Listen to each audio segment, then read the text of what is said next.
Shalom, shalom, bien-aimés dans le Seigneur, que l'Éternel vous bénisse. Nous continuons notre thème de la fois passée. En effet, pour ceux qui étaient avec nous la fois passée, nous avions parlé de ce thème qui constitue « Que cherches-tu, le cœur de Dieu ou simplement sa main ?» Je reprends. « Cherches-tu le cœur de Dieu ou simplement sa main ?» Alors, on aura comme sous-thème la différence entre le roi Saül et David. Mais pour commencer, je pense qu'il est important que nous lisions notre thème de base, notre référence de base, dans Psaume chapitre 103, du verset 6 au verset 7. Mais notre verset clé, c'est le verset 7. La Bible dit, « L'Éternel fait justice, il fait droit à tous les opprimés. Il a manifesté ses voies à Moïse, ses œuvres aux enfants d'Israël. » J'aimerais relire le verset 7 dans la version Semeur. Je venais de lire dans la version Luségan et j'aimerais qu'on lise dans la version Semeur. Il est écrit, il a manifesté ses desseins à Moïse et montré ses hauts faits au peuple d'Israël. Ici, il est question du cœur de Dieu et de la main de Dieu. Si je peux paraphraser ce passage, l'Éternel a manifesté son cœur à Moïse et sa main aux enfants d'Israël. Alors, que cherchons-nous? Le cœur de Dieu ou simplement sa main? La Bible dit, la main de l'Éternel n'est pas courte pour sauver, ni son oreille trop dure pour entendre. Donc, c'est important de chercher sa main, mais bien aimé dans le Seigneur. Mais c'est encore mieux de chercher son cœur. Parce que celui qui a trouvé son cœur, il a automatiquement trouvé sa main. Parce que bien aimé, si dans le domaine physique, le corps physique est dirigé par le cerveau, bien aimé, le corps spirituel est dirigé par le cœur. C'est pourquoi il est écrit, protège ton cœur plus que toute autre chose, car c'est de lui que viennent les sources de la vie. Mais le constat est très amer. De plus en plus, dans l'Église, les gens cherchent la main de Dieu et on ne veut rien savoir en ce qui concerne le cœur de Dieu. Voilà pourquoi il y a des déceptions. Voilà pourquoi il y a des rétrogrades. Voilà pourquoi il y a beaucoup de scandales dans les églises. Et également beaucoup de mensonges et de tromperies. Parce qu'on regarde qu'à la main de Dieu. On veut la main de Dieu sans le cœur de Dieu. C'est comme une femme qui aime seulement la main d'un homme, mais sans aimer le cœur de cet homme. Bien aimé dans le Seigneur. C'est-à-dire une femme qui ne veut pas de cet homme, mais qui veut seulement ce que cet homme peut lui donner, ou veut recevoir de cet homme sans ce dernier. Malheureusement, c'est comme ça que, bien aimé, nous nous comportons à l'égard du Seigneur.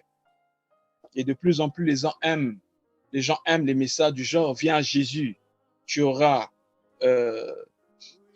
tu seras grand, viens à Jésus, tu auras des voitures, des maisons, le mariage, la santé, etc. C'est bien toutes ces choses, parce que Dieu nous donne toutes ces choses.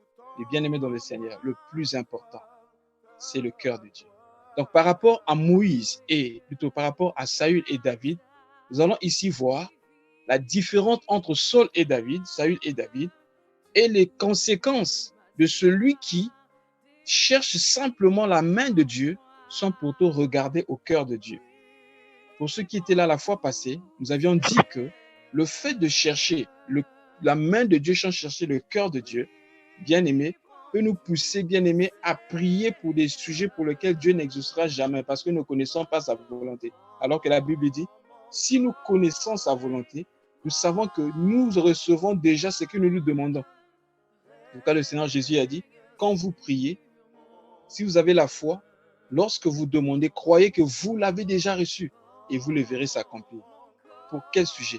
Pour des choses pour lesquelles nous connaissons la volonté de Dieu. Mais si nous ne connaissons pas la volonté de Dieu, bien aimé, nous pourrons tourner en rond et finir par dire que Dieu nous a déçus, simplement parce que nous ne connaissions pas sa volonté. Le Seigneur Jésus-Christ, dans toute sa vie, il cherchait à connaître la volonté de Dieu. Voilà pourquoi, alors qu'il parlait avec la femme samaritaine quand les disciples sont rentrés du marché. Ils ont dit, Seigneur, nous avons apporté à manger. Il a dit, j'ai à manger une nourriture que vous ne connaissez pas. Et il se demandait entre eux, mais quelqu'un lui a-t-il apporté à manger? Il dit, non, ma nourriture, c'est faire la volonté de mon Père. Donc, il avait tellement soif de connaître la pensée de Dieu que, bien aimé dans le Seigneur, il en a fait sa nourriture. Et il a dit, tel il est. La Bible dit, tel il est, tel nous sommes aussi. C'est-à-dire que si nous voulons être comme Jésus, marcher comme Jésus, nous devons faire de la volonté de Dieu notre nourriture. Mais pour connaître la volonté de Dieu, il y a un premier pas à faire. C'est très important. Car dans 1 Corinthiens chapitre 2, la Bible dit, c'est par l'Esprit de Dieu que nous connaissons les choses de Dieu. Or, pour expérimenter cela, selon Romains chapitre 12, versets 1 à 2, il est écrit, je vous conjure par les compassions de Dieu à offrir vos corps comme un sacrifice vivant, ce qui sera de votre part quoi? Un culte raisonnable. Et le verset 2 dit, ne vous conformez pas au siècle présent, mais soyez transformés par le renouvellement de l'intelligence afin que vous connaissiez quelle est la volonté de Dieu. Et la Bible nous montre les 3 dimensions de la volonté de Dieu. Il dit, elle est premièrement bonne, agréable et parfaite. Mais pour qui? Qui peut connaître la volonté de Dieu? Celui qui a connu le renouvellement de l'intelligence. Mais qui peut connaître le renouvellement de l'intelligence? C'est lui qui a abandonné sa vie totalement entre les mains de Dieu. C'est lorsque nous nous abandonnons entre les mains de Dieu, nous mettons de côté notre propre volonté, notre propre moi, que nous pourrons bien aimer connaître Dieu. Mais s'il y a encore le moi en nous, nous avons une forte volonté, nous vivons comme nous voulons, il sera difficile de connaître la volonté de Dieu. Par conséquent, nous allons nous attacher aux œuvres de Dieu, aux miracles de Dieu, à ce que Dieu nous donne, mais nous ne connaîtrons jamais le cœur de Dieu. Et la fois passée, lorsque nous avons touché ce passage, nous avons parlé de Moïse qui était parti sur la montagne avec 70 anciens. Et la Bible dit, ils ont vu les pieds de Dieu, ils ont fait une fête. Pour eux, c'était assez. Mais Moïse et Josué sont partis plus loin. Ils sont allés sur la montagne. Et c'est là-bas que Moïse va écouter maintenant la voix de Dieu. Et nous avons expliqué que dans le tabernacle, il y avait 3 parties. Le tabernacle, il y avait 3 parties. Il y avait le parvis, le lieu saint et le lieu très saint. Mais dans le tabernacle, la présence de Dieu se manifestait où? C'était dans le lieu très saint. Donc, les pieds qu'ils avaient vus, c'était l'image du parvis. Ils se sont arrêtés au niveau du parvis. Ils n'ont même pas pu avoir accès dans le lieu saint. Ils se sont réjouis. Et c'est comme ça que, bien aimé, quelquefois nous nous réjouissons dans les églises. On s'arrête seulement au niveau du parvis. Nous voyons les œuvres de Dieu, les miracles. On est content. On pense que ça, c'est assez, c'est fini. Bien aimé, les miracles vont rester un jour. Toutes ces choses vont rester un jour. Mais bien aimé, c'est le cœur de Dieu. Celui qui connaît le cœur de Dieu ne sera jamais trompé. Car il est écrit concernant la fin des temps qu'il y aura des faux prophètes qui vont opérer, qui vont faire des grands signes et des grands miracles. Et la Bible dit au point même de séduire les élus, si cela était possible. Alors, par rapport à David, le premier point en ce qui concerne la différence entre le roi Saül et David, c'est que le roi Saül était l'homme selon la tête, mais David, c'était l'homme selon le cœur. Quand nous lisons dans 1 Samuel chapitre 9, le verset 2, la Bible nous donne les détails sur le roi Saül. La Bible dit qu'en effet, il y avait un fils, un homme de Benjamin, un benjamite qui s'appelait Kis. Il avait un fils qui se nommait Saül, jeune, beau, plus beau qu'aucun des enfants d'Israël, et les dépassait tous de la taille. Le roi Saül, c'était l'homme selon la tête, mais David, c'était l'homme selon le cœur. Donc, le roi Saül, c'est l'image de ceux-là qui cherchent seulement la main de Dieu. Et David, c'est ceux-là qui cherchent le cœur de Dieu. Bien-aimé, quand tu cherches la main de Dieu, tu seras plus concentré sur la grandeur extérieure. Mais quand tu cherches le cœur de Dieu, tu vas chercher la grandeur intérieure. Saül dépassait tout Israël de taille. Mais lorsque Goliath est arrivé, Goliath dépassait Saül. C'est comme ça que Goliath avait eu l'avantage sur tout Israël. Mais quand David est venu, David était petit par rapport à sa taille, mais par rapport à son intérieur, par rapport à son cœur, lui qui connaissait Dieu dans le secret lorsqu'il gardait les moutons de son père, quand il a affronté Goliath, il était plus grand que Goliath par rapport à l'intérieur. C'est comme ça qu'il a pu vaincre Goliath. La grandeur intérieure est plus importante aux yeux de Dieu que la grandeur extérieure. C'est pourquoi l'apôtre Pierre, écrivant à ces femmes de son époque, il dit ne soyez pas attachés simplement à la beauté extérieure qui concerne aux ornements, à faire tout ce qu'il faut pour paraître, mais soyez concentrés sur la beauté intérieure, car la beauté intérieure a un grand prix et a une grande valeur aux yeux de Dieu. Donc, premier point, je disais, Saül était l'homme selon la tête, mais David, c'était l'homme selon le cœur. Deuxième point, Saül mettait sa confiance dans les armes physiques, mais David se confiait au nom de l'Éternel. Et pour ça, nous pouvons prendre 1 Samuel chapitre 17, le verset 38. Là, c'est lorsque David était sur le point d'aller vaincre Goliath. La Bible dit, au verset 38, Saül fit mettre ses vêtements à David et plaça sur sa tête un casque d'airain et le revêtit d'une cuirasse. Je continue au verset 39. David ceignit l'épée de Saül par-dessus ses habits et voulut marcher, car il n'avait pas encore assez. Mais il dit à Saül, je ne puis marcher avec cette armure. Je n'y suis pas accoutumé. Et il s'en débarrassa. Saül mettait sa confiance dans les armes physiques, mais David avait une arme spirituelle, une arme très puissante que nous avons aussi aujourd'hui, bien-aimés dans le Seigneur. Car lorsqu'il attaqua Goliath, au verset bien-aimé 41, la Bible dit que Goliath, lorsqu'il a vu David, il le méprisa. Dans 1 Samuel chapitre 17, il le méprisa, nous voyons que c'était un enfant. Au verset 43, il a même maudit David par ses dieux. Mais j'aime ce que David dit au verset 45. David dit aux Philistins, tu marches contre moi avec l'épée, la lance et le javelot, c'est-à-dire les armes physiques. Mais moi, je marche contre toi au nom de l'Éternel des armées, le Dieu de l'armée d'Israël que tu as insulté. Gloire à Dieu. Tu marches contre moi avec quoi? 3 armes. La lance, d'abord l'épée, la lance et le javelot. Pourquoi ces 3 armes? Satan utilise souvent ces 3 armes pour attaquer les enfants de Dieu. Parce que l'homme a 3 parties. L'homme est esprit, âme et corps. Donc ces 3 armes sont bien aimées canalisées. Il y a une arme qu'il utilise pour frapper au niveau de l'esprit, une autre arme pour frapper au niveau de l'âme et une autre arme pour frapper bien aimé au niveau du corps. Mais David dit, bien que tu aies toutes ces armes, parce que la Bible dit au verset, je crois au chapitre 16 là-bas, on donna bien aimé le poids que pesait bien aimé la lance bien aimée de Goliath. Ça pesait tellement, mais David n'avait pas peur de toutes ces choses parce que David connaissait Dieu dans le secret. Il dit, tu marches contre moi avec des armes physiques, le javelot, la lance et l'épée, mais moi je te combats au nom de l'Éternel des armées.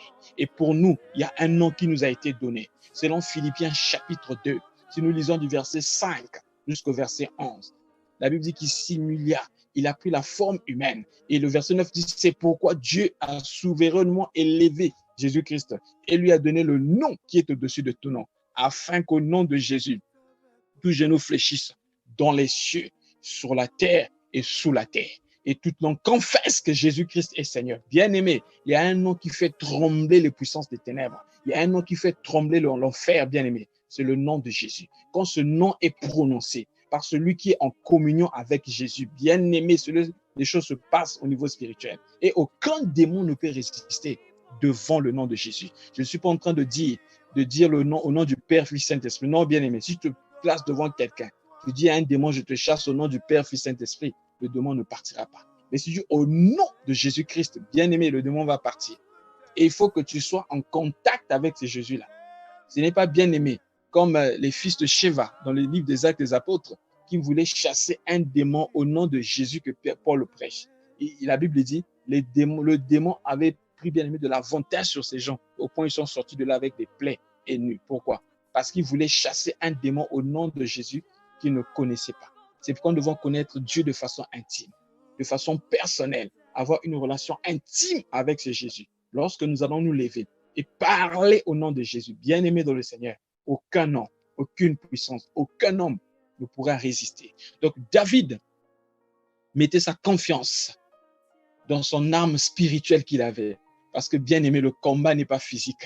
Et la Bible dit dans 2 Corinthiens chapitre 10, du verset 3 au verset 5, Même si nous marchons dans la chair, les armes avec lesquelles nous combattons ne sont pas charnelles, mais elles sont puissantes par la vertu de Dieu. Et nous renversons les raisonnements et toute hauteur qui s'élève contre la pensée de Christ, contre la connaissance de Dieu, et nous emmenons toute pensée captive à l'obéissance à Christ.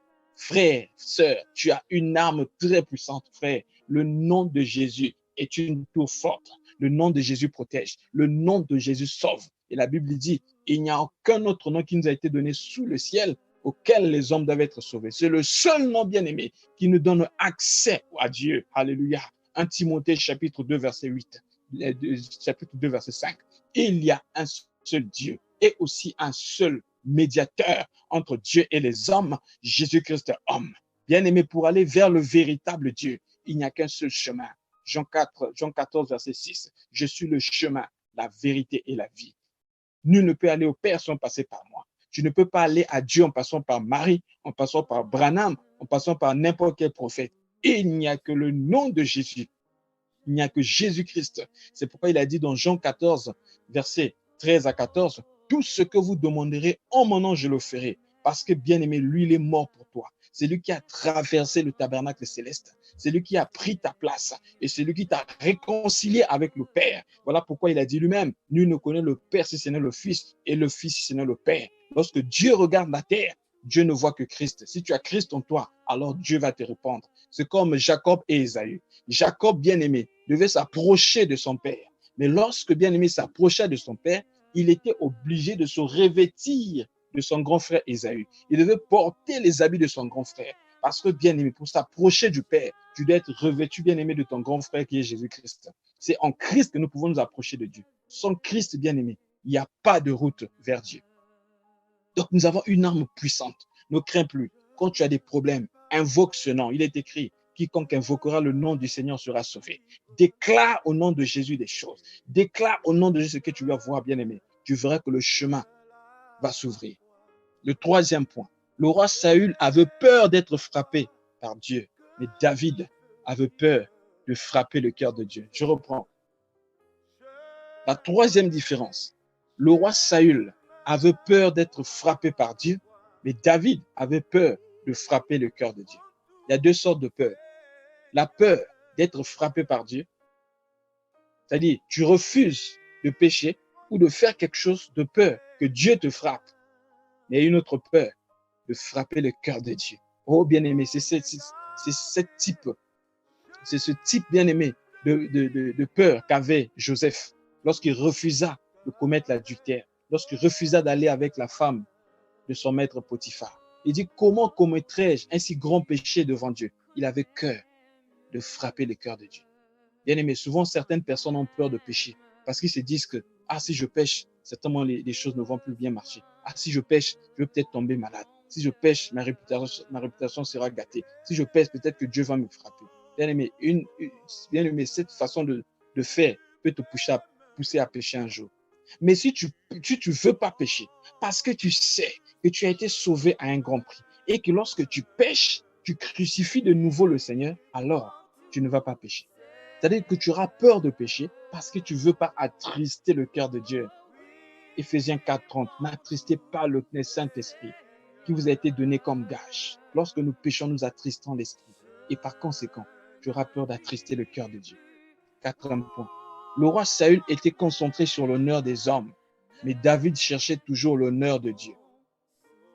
David cherchait toujours l'honneur de Dieu, mais le roi Saül cherchait l'honneur des hommes. Et à un moment, il a voulu même être adoré. Lorsque nous prenons 1 Samuel, chapitre 15, le verset 30 par exemple, la Bible dit ceci. Saül dit encore, j'ai péché. Maintenant, je te prie, honore-moi en présence des enfants, des anciens de mon peuple et en présence d'Israël. Reviens avec moi et je me prosternerai devant l'Éternel ton Dieu. Tu vois, en fait, le roi Saül était plus attaché, concentré. Ce qu'il cherchait, c'était l'honneur des hommes. Qu'il soit reconnu par les hommes, qu'il soit glorifié par les hommes. Mais le plus important chez David, frère, ce n'était pas l'honneur des hommes. Le roi David, lui, cherchait l'honneur de Dieu. Et pour justifier cela, nous allons rapidement prendre 2 Samuel, chapitre 6, nous allons voir du verset 14 au verset 16 et du verset 20 au verset 23. 2 Samuel chapitre 6, du verset 14 au verset 16 et du verset 20 au verset 23. 2 Samuel chapitre 6. Voici ce qui est écrit. David dansait de toute sa force devant l'Éternel. Et il était ceint d'un éphod de lin. Et David et toute la maison d'Israël firent monter l'arche de l'Éternel avec des cris de joie et au son de des trompettes. Comme l'arche de l'Éternel entrait dans la cité de David, Michal, écoutez bien, Michal, fille de Saül, regardait par la fenêtre et voyant le roi David sauter et danser devant l'Éternel, elle le méprisa dans son cœur. Je prends maintenant du verset 20 au verset 23. David s'en retourna pour bénir sa maison et Michal, fille de Saül, sortit à sa rencontre et dit, quel honneur aujourd'hui pour le roi d'Israël de s'être découvert aux yeux des servantes de ses serviteurs, comme se découvre un homme de rien. David répondit à Michal, c'est devant l'Éternel qui m'a choisi de préférence à ton père et à toute sa maison pour m'établir le chef sur le peuple d'Israël. Sur Israël, c'est devant l'Éternel que j'ai dansé. Je veux paraître, écoutez bien, je veux paraître encore plus vil que cela et m'abaisser à mes propres yeux. Néanmoins, je serai en l'honneur auprès des servantes dont tu as parlé. Verset 23. Or, Michal, fille de Saül, n'eut point d'enfant jusqu'au jour de sa mort. Vous voyez, elle a été frappée de la stérilité parce qu'elle a méprisé David, le serviteur de Dieu. Elle a été frappée de stérilité parce que, bien aimé, elle a méprisé David. David dit, lui ne cherche pas l'honneur des hommes. Lui peut danser même comme un fou parce qu'il veut glorifier Dieu. Il cherche l'honneur de Dieu. Il s'en fout de ce que les hommes disent. Bien aimé, quand tu cherches la main de Dieu, tu es attaché aux opinions des hommes. Tu crains même les hommes. Mais quand tu es attaché au cœur de Dieu, ce qui compte pour toi, c'est l'opinion de Dieu. Ce qui compte pour toi, c'est que le cœur de Dieu se réjouisse. Par conséquent, tu ne vas pas, bien aimé, t'occuper de ce que les hommes peuvent dire de toi. Bien aimé, je vais te dire une chose. Sais-tu que les hommes sont paradoxaux? Les mêmes qui disent que tu es bon aujourd'hui, demain ils diront que tu es mauvais. Si vous prenez Jean chapitre 7, vous allez vous rendre compte que la foule est très paradoxale. La même foule, un moment dit de Jésus qu'il avait un démon.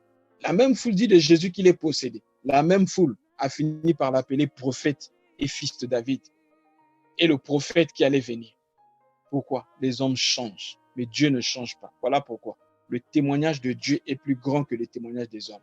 Toi, sois attaché au témoignage de Dieu. Reste attaché à ce que Dieu dit sur toi. Tu n'es pas ce que les hommes disent que tu es, mais tu es ce que Dieu dit que tu es. C'est pourquoi, contente-toi du témoignage de Dieu. Le témoignage de Dieu est plus important que le témoignage des hommes. Et ne sois pas centré sur l'honneur des hommes, car David cherchait l'honneur de Dieu, comme le véritable David. Le véritable David qui est Jésus-Christ, lui aussi cherchait l'honneur qui vient de Dieu. Disons un peu ça dans Jean chapitre 5. Nous allons lire le verset 41 et le verset 44. Jean chapitre 5. C'est là que nous allons atterrir. Nous continuerons cette parole prochainement, mais nous lisons seulement Jean chapitre 5. Nous allons lire le verset 41 et le verset 44. Je ne tire pas ma gloire des hommes. Verset 44. Comment pouvez-vous croire, vous qui tirez votre gloire des uns des autres et qui ne cherchez point la gloire qui vient de Dieu? Ah, bien-aimé, la base de la foi, quand tu commences à chercher l'honneur qui vient des hommes, la gloire qui vient des hommes, par conséquent, selon ce passage, tu n'as pas la foi. Mais combien de fois ceux qu'on appelle serviteurs de Dieu aujourd'hui courent après la gloire des hommes, cherchent l'honneur des hommes? Certains cherchent même l'honneur des démons. Ce sont des démons qui confessent qu'ils sont serviteurs de Dieu. Bien aimé, le diable, c'est un menteur, les démons sont des menteurs. Et les gens sont contents, les gens acclament. Donc, un possédé, on tend le micro à un possédé, et le possédé, c'est le démon qui parle. Cet homme-ci, c'est vraiment un serviteur de Dieu. Cet homme-ci, c'est un oint de Dieu. Et là, les gens acclament. Ne lisez-vous pas Actes chapitre 16? La Bible dit que Paul et Silas étaient en train de monter au temple. Il y a eu une servante. Cette femme était possédée d'un esprit de Python. Et l'esprit en question lui donnait la capacité de prédire l'avenir. Qu'est-ce qui s'est passé? La Bible dit, elle disait, ces hommes sont des serviteurs de Dieu et ils nous annoncent la voie du salut. Mais Paul avait discerné. Il a chassé l'esprit de Python de cette femme. Et cette femme avait été délivrée. Et pourtant, ce qu'elle disait, c'était vrai. Paul et Silas, c'était des vrais serviteurs de Dieu. Et ils annonçaient la voie du salut. Ils annonçaient la parole de Dieu, la parole pure. Parce qu'à l'époque, pour accepter la parole, la nouvelle doctrine, c'était difficile. Mais cette femme-là, étant possédée par un esprit de serpent, elle disait ce qui était vrai. Et bien aimé, est-ce que Paul s'est contenté de dire parce que ce qu'elle dit est vrai que je considère ça? Non. Paul a discerné c'est quel esprit qui parle. Et Paul a chassé cet esprit. Pourquoi? Parce que le plus important, c'est la gloire de Dieu et non la gloire des hommes. Et bien aimé, faute de temps, nous allons nous arrêter là. Prochainement, nous allons poursuivre avec la différence entre le roi Saül et David. Que Dieu vous bénisse, qu'il vous garde et qu'il vous donne de chercher son cœur. Car celui qui a trouvé le cœur de Dieu, il a aussi trouvé la main de Dieu. Car le cœur de Dieu révèle la nature de Dieu. Et finalement, tu expérimenteras, bien aimé, l'omnipotence de Dieu. Que Dieu vous bénisse. Amen.